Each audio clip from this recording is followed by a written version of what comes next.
Hi everyone, welcome to Korean Express YouTube channel.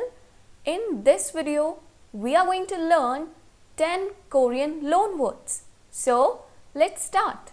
The first one is the Korean word for waffle, and that is waffle. Waffle. Okay?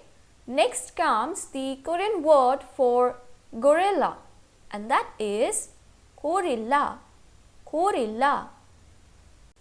Now let's see how to say handbag in Korean language, and that is handbag. Handbag. Okay?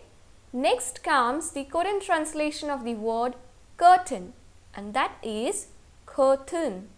Curtain. Okay?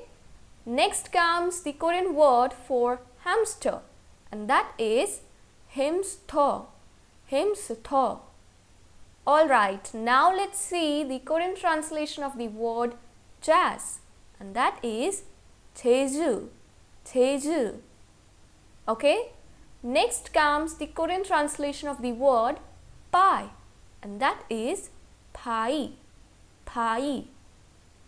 Now let's see the Korean translation of the word tennis, and that is tennisu. Tennisu. Okay, now comes the Korean translation of the word poster, and that is poster. Poster. Now let's see the Korean translation of the word circus, and that is circus. Circus. Okay, so today we learned 10 very easy Korean loan words. I hope you liked this video. Don't forget to like, share and subscribe Korean Express YouTube channel. Thank you.